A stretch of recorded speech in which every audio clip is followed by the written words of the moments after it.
Hi, I'm Vince, with owner of CustomBatteryCables.com, and today we're going to show you how we build battery cables and how you can do it yourself using the parts we sell.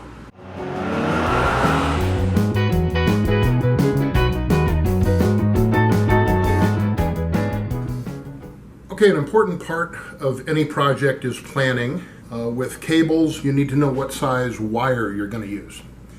From the bottom to top here, we have an 8-gauge wire, which is good for alternator wiring for a low power alternator, maybe battery cables for a lawn tractor or a small motorcycle, something like that. The next one up, the second one, that's a 6-gauge wire. That's good, again, for higher amperage alternators, maybe up to 100 amps, 120 amps, something like that. Also small engines, 4-cylinder motorcycles, garden tractors, things like that. The third one, the black one there, that's a 4-gauge. That's good for most small, low compression 4-cylinders. The red one there is a 2-gauge wire. That works great for high compression 4-cylinders and 6-cylinder engines. The 1-aught is the next one. That works great for high compression 6-cylinders and V8s. The third one from the top is a 2-aught cable. That works great for large V8s, diesel engines, and things like that. The next one is a 3-aught, which we use for diesel engines hard start kits. You'd also use it on large diesel engines like you'd find in a tractor trailer or a large tractor. Then 4-aught, you're probably never going to see that in an automotive application except for, again, over-the-road diesel trucks and large agricultural or construction tractors. Another part of planning is deciding what type of wire you're going to use. We sell 4 types of wire from bottom to top. We have fusible link wire that acts as a fuse, a very slow blow fuse. You use it in circuits that you want to protect but you don't have a fuse in them, like in alternator wiring, to protect the wiring in case the alternator has a catastrophic failure, the wiring doesn't burn. It comes in different colors depending on what size you need. The correct size to use is 2 wire sizes smaller than the wire you're trying to protect. So if you have a number 4 wire that you're trying to protect, you'd want to use a number 8 fuse link, 2 sizes smaller, so 6 and then 8. The next wire up is a 2-gauge SGT. That is a standard automotive battery cable with polyvinyl chloride insulation. It works great for everyday automotive battery cables. We also have machine tool wire, which is approved for residential solar power and marine applications. We also have an SGX type wire, which is the large one there. It's more abrasion and temperature resistant. It's also approved for Society Automotive Engineer battery cable. Some building codes will accept it for residential solar, some will not. So check your local building codes if that's what you're using, or use the machine tool wire for that application. Okay, another part of planning your cable is knowing what type of terminal you want put on it. We sell a bunch of different kinds and sizes. On the right hand, from top to bottom, we have a side post or stud top terminal.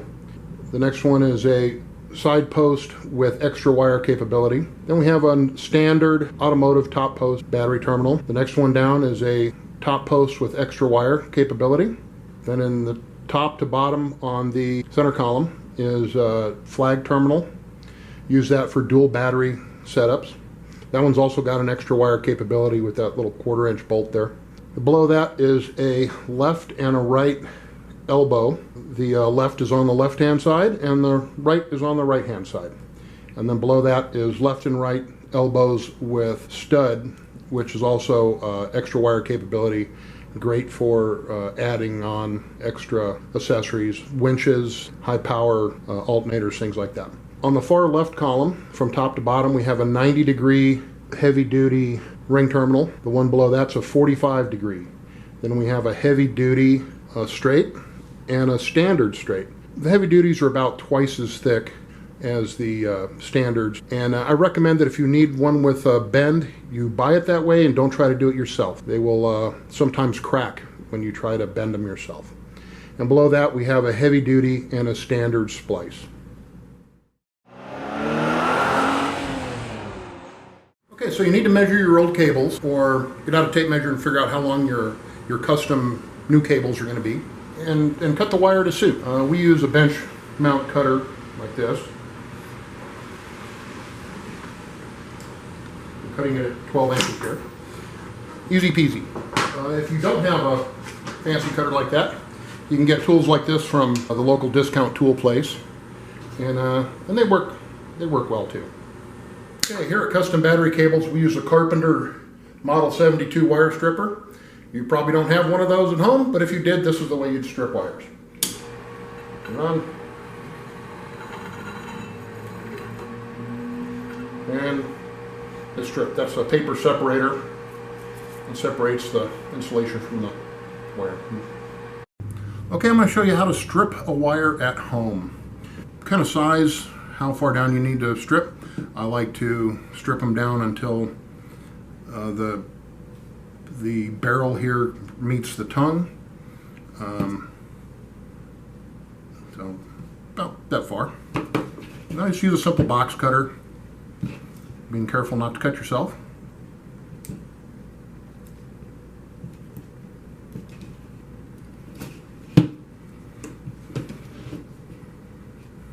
That's it. Okay, now we're going to crimp the terminal onto the end of the wire. This is a crimper that we sell. We also have a loaner that, if you don't mind paying the shipping both ways, we can loan you. You just open the jaws like a bolt cutter. Insert the wire.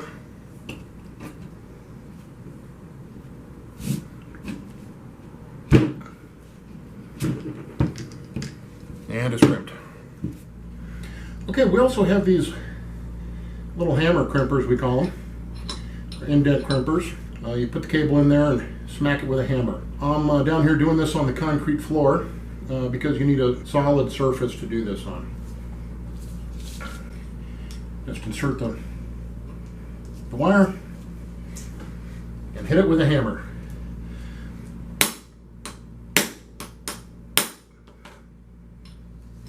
And there's your crimp.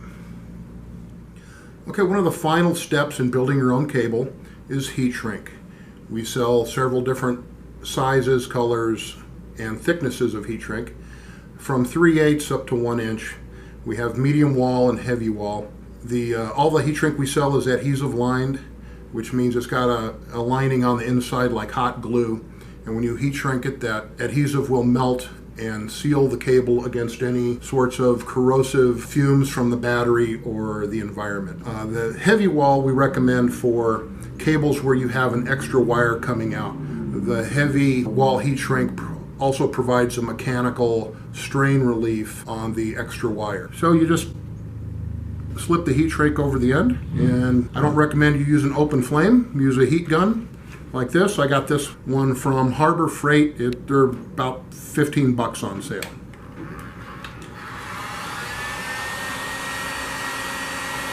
And you just heat it up evenly all the way around, being careful not to hold it in one spot too long and burn it.